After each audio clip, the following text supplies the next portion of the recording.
Hi, everybody. Happy June. In this video, we're going to give you a sneak peek at the lesson plans that Lizzie and I have written for you for the summer. And we're going to give you a glimpse into our brains about how and why we planned the way that we did. If you would like to follow along with the lesson plans as we talk about them, they are linked below this video in the newsletter. Lizzie, Hello. hello. What is your lesson plan about? Talking about people, and that involves learning some adjectives and being able to say something about yourself, but also just about somebody that you know and want to introduce. How did you decide where to start? So because my plans are for beginners, I usually just start with vocabulary. So for this one, it's starting off with the adjectives themselves. Let's learn some adjectives for describing people. Cool.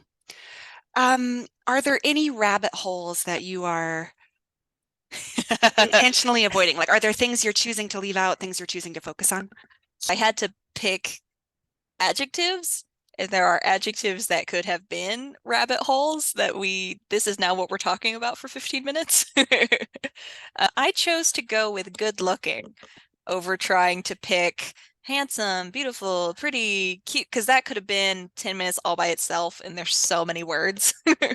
Now, students might add those, and that's great. And I can praise them when they bring those up. But the actual vocabulary word that I picked, just to keep it simple, was let's learn the word good looking. And similarly, when they're going to be talking about whoever it is that they want to talk about, the goal of this lesson isn't like family vocabulary. So I'm not going to be teaching a whole family tree's worth of vocabulary. Your focus is on the adjectives, not Yeah, the because the family point relationships. is tell me something about that person. How did you decide how to sequence the activities in the lesson? It really follows that first I do it, then we do it, then you do it structure. But it is kind of in two pieces. So we learn the adjectives, and then before we bring other people into it, I want us to talk about ourselves. So I'll start with an example where I pick a couple. My name is Lizzie. I am loud and friendly. And then I will encourage students to also pick one or two about themselves. So then I might say, Kate, what about you? And so first it's just talking about us. And then I'll give my example of talking about another person. I'll have a photo. This is my friend. Her name is. She is quiet and funny. And then let them decide who they want to talk about, fill in those sentences, practice with a partner, and then do it for everybody. So it's I, we, you, and then I, we, you again. Yes. Cool. First about ourselves, then about somebody else. Cool. How will you measure success? We're going to go around and both with like a partner or with their table first, they'll do, then at the end, we're going to go around the room and I want them to tell me about people. So I will hear everybody do it. And that. So Kate, I know you made lesson plans for the intermediate classes. What activity do you want to talk about? I chose week 4 to talk about today, which is working on if clauses. Ooh, The now there is some conditional. grammar. Yeah.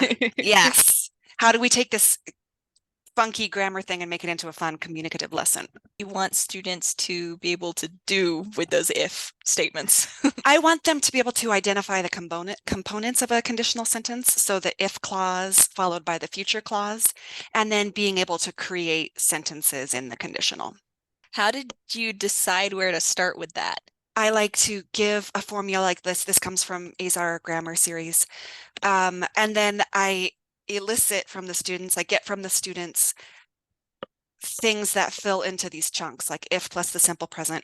If I find a dog, comma, I am going to keep it. Uh-huh. And so that'll be the first stage of them generating enough examples until they feel comfortable with the structure.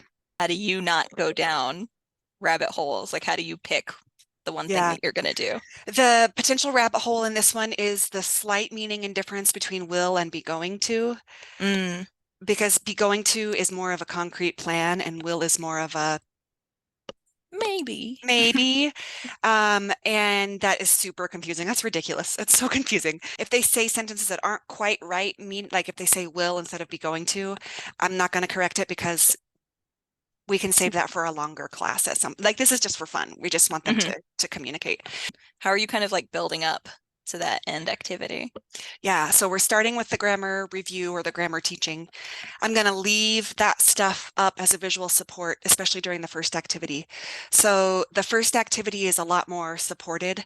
It's a game where we're going to go around the circle, and if I win $1 million, and then Lizzie says, I will buy an airplane. and then I say, if I buy an airplane, I will travel the world. yeah.